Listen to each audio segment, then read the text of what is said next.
আর এখন তো ওপেন হুমকি।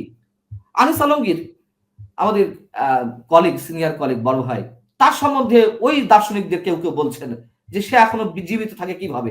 ঘোষণাপত্র ও ফেব্রুয়ারিতে নির্বাচনের কথা বলে জাতিকে ব্যস্ত রেখে পর্দার অন্তরালে কলিমুল্লাহ স্যার সহ, পান্না ভাই সহ, আপনার কথা বলছে, আরো অনেককে দমনের ষড়যন্ত্র চূড়ান্ত হয়ে গেছে। এটা কি পান্না ভাই জানেন? না, আমাদেরকে দমনের চূড়ান্ত সিদ্ধান্ত বা চূড়ান্ত অবস্থা আমি আসলে জানি না। তবে আমি যে ধরনের খবর পাচ্ছি নানান মাধ্যমে, উদ্বেগজনক খবর, উৎকণ্ঠা তো আছেই। এবং ধরুন আপনার সাথে কথা বলতে যদি আমাকে আ কোনো এক ফেক মামলায় জড়িয়ে অ্যারেস্ট করে নিয়ে যায়, তাতে অবাক হওয়ার কিছু থাকবে না, প্রস্তুত আছি। তাই বলে কণ্ঠ থামানো যাবে না। তাই বলে কণ্ঠ আ অবদমিত করতে পারবে না, এটুকু স্পষ্ট ভাষায় উচ্চারণ করতে চাই। সেরকম যদি হয়, তাহলে আমার দর্শকদের জন্য কিছু বলে যান। যদি আল্লাহ না করুক, যদি এরকম আচ্ছা, পরিস্থিতিতে হয়, আপনি না, কোন বিষয়টি সুযোগই হচ্ছে কি, পেলেন না, রাইট? হ্যাঁ। বিষয়টি হচ্ছে কি, এরকম কিছু ঘটবে ডেফিনিট করে বলা যাচ্ছে না। আবার কিছু ঘটবে না, তাও বলা যাচ্ছে না। যেহেতু ঝুঁকির মধ্যে দিয়েই কাজ করতে হচ্ছে। আমি শুধু একটি কথা বলব। দেখুন, সাংবাদিকতা করছি, অনেকে তো করার জন্য করে। অনেকে আম আ সংসার চালানোর জন্যই করে। পেশাদারিত্বের জায়গা থেকে অনেকে করে। নানান ধরনের ডেফিনিশন থাকতে পারে, নানান ধরনের কারণ থাকতে পারে। যদি রিয়েলি কেউ সাংবাদিকতা করতে চায় বা যারা করছেন, আমি মনে করি অন্তত সত্যটুকু উচ্চারণ করতে হবে। দেখুন, আপনি মুসলমান, আমি মুসলমান। কে কতটুকু ধর্ম পালন করি কি না করি সেটি ভিন্ন কথা। কিন্তু বেসিক জায়গাটা তো আমরা তো সৃষ্টিকর্তায় বিশ্বাসী, তাই না? এবং আমি তো এটুকু মনে করি যে সৃষ্টিকর্তার ইশারা ছাড়া কোন কিছুই সম্ভব না। আর মৃত্যু সে তো অবধারিত। যে আপনার সাথে কথা বলছি, কথা বলতে তো আ আমি যে এই লাইনটা ডিসকানেক্ট করব, লাইভের মধ্যেই তো দেখা যেতে পারে যে আমি হার্ট অ্যাটাক করে মারা যাচ্ছি। আপনার সামনেই হয়তো আমি হার্ট অ্যাটাক করে মারা যাচ্ছি। হতে পারে না? অস্বাভাবিক কিছু না। মাঝে একটা ফেসবুকে একটা ভিডিও ভাইরাল হলো না? যে একজন সরকারি অফিস কর্মকর্তা, তিনি চেয়ার থেকে উঠতেই লুটিয়ে পড়লেন। সো মৃত্যু কার, কখন, কোথায় হবে এটা কেউ বলতে পারে না। আমি মৃত্যুর সঙ্গে এইজন্য এক্সাম্পল দিচ্ছি। আর আটক, অ্যারেস্ট এগুলো কোন ছাড়? এগুলো কিছুই না। তো যদি মৃত্যুও আসে, সত্য উচ্চারণ করতে হবে। আমি একমাত্র সৃষ্টিকর্তাকেই ভয় পাই। তার উপরে ভরসা করে চলি। আমার নীতি, নৈতিকতা, সততার উপরে ভরসা করে চলি এবং ওটাই আমার পুঁজি। এর বাইরে যদি কিছু হয়, মনে করব এগুলো আমার পাওনা, ওটা আমার পুরস্কার। এবং শুধু আমি কেন, শুধু আপনি কেন, অন্তত আমাদের সাংবাদিকরা দালালি তো করেছে। আওয়ামী লীগের সময় দালালি করেনি? অবশ্যই করেছে। এখন দালালি করছে না? অবশ্যই করছে। এখন দালালি তো আরো বেশি বেড়েছে।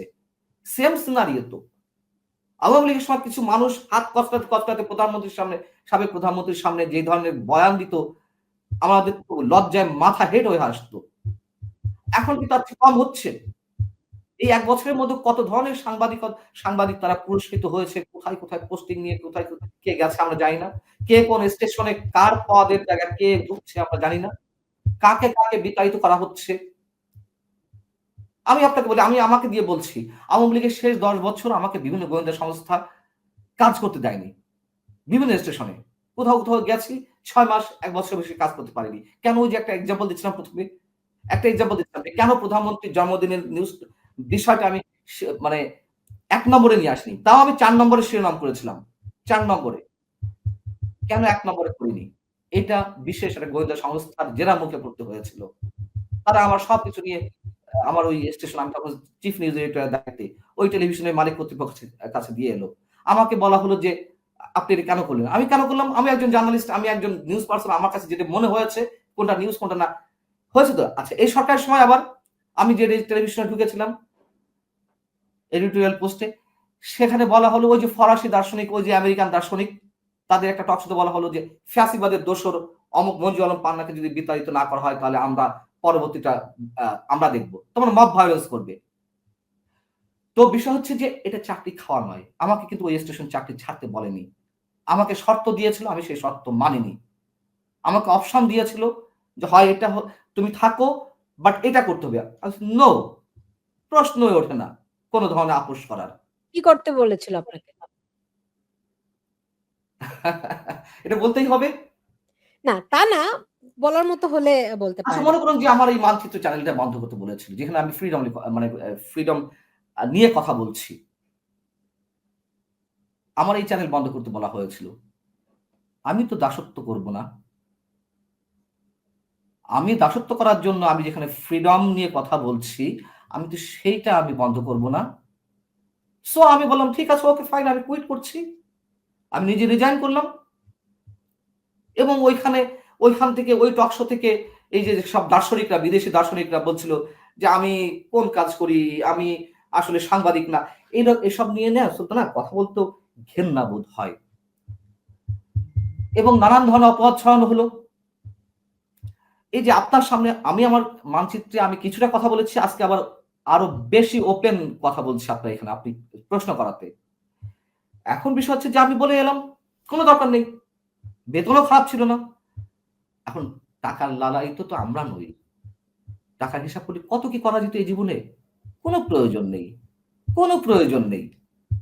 এবং আমি স্ট্রেট বলে আসলাম, ওকে ফাইন, আমি কুইট করছি নিজেকে। আমি থাকবো না। এই হচ্ছে বাস্তবতা। সো আপনি আপনি তো তুলনা চাচ্ছিলেন, কম্পারিজনটা শুনতে চাচ্ছিলেন। আওয়ামী লীগের সময় হয়েছে। আমি নিজের দায়িত্ব নিয়ে আমার নিজের ক্ষেত্রে বলছি। ১০ টা বছর আমি ঠিকমতো কাজ করতে পারিনি কোথাও। তারও একটা সিস্টেম ছিল। গোয়েন্দা সংস্থার মাধ্যমে নানান প্রক্রিয়া করে এই জায়গায় ওই জায়গায় ফল্ট ধরে তারা এই ফাইল তৈরি করত। আর এখন তো ওপেন হুমকি। ওপেন হুমকি।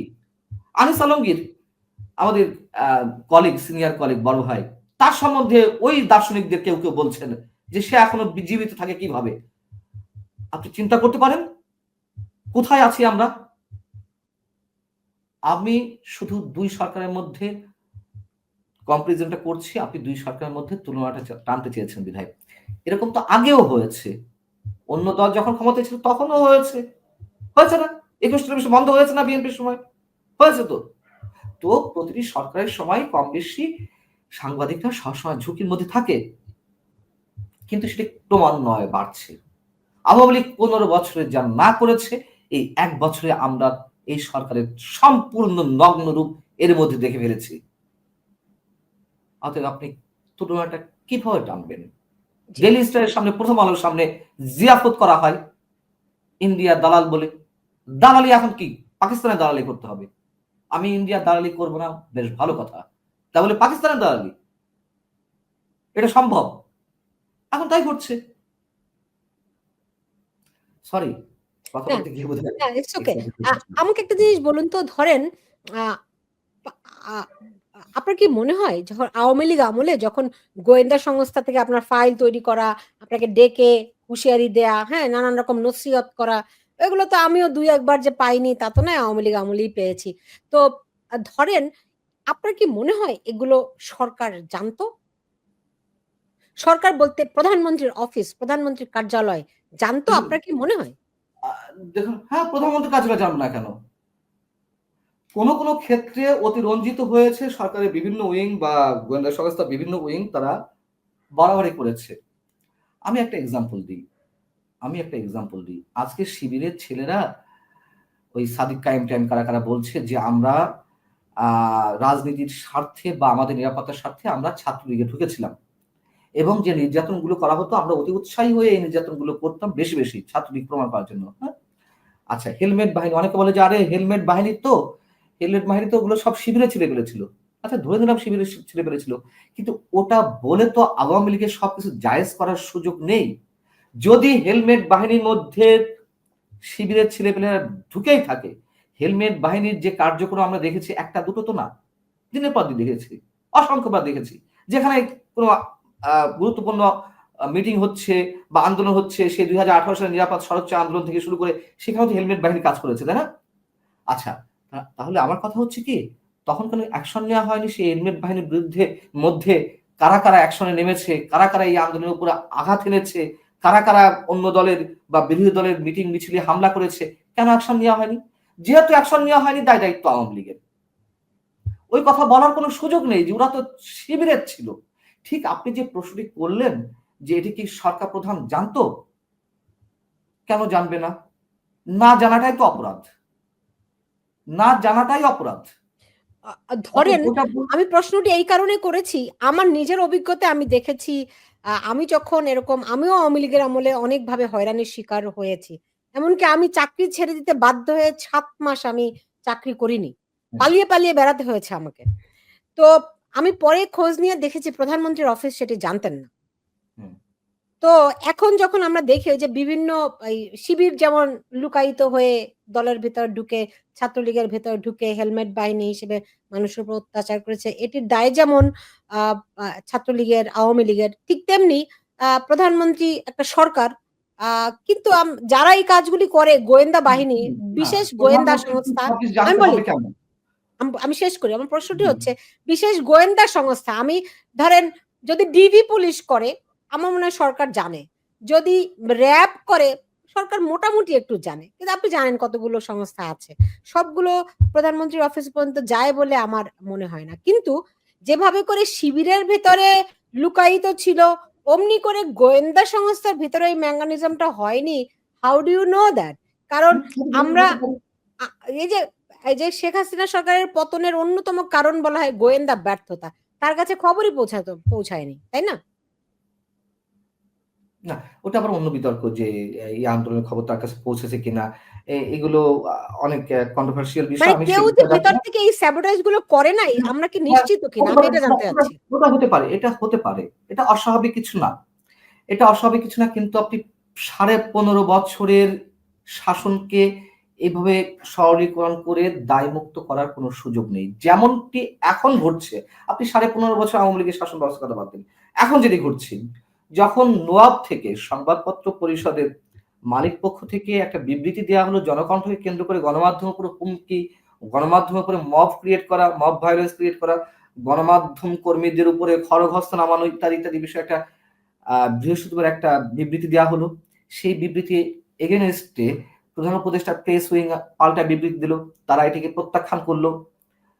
বিষয়টি হচ্ছে কি, এগুলো করলে না আমি সরি আপনার কথার বিরোধিতা করছি না। আমি আমার অভিমতটি জানাচ্ছি।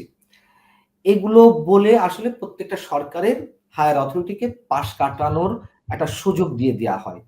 তাহলে এখন যেই হিসেবটি টিআইবি দিয়েছে, গত ৪ আগস্ট তারা যে প্রতিবেদনটি দিয়েছে, কতজন মানুষের চাকরিচ্যুতি, কতজন মানুষকে কত জায়গায় পদ দখল বা কত মানুষকে হত্যা করা, আহত করা।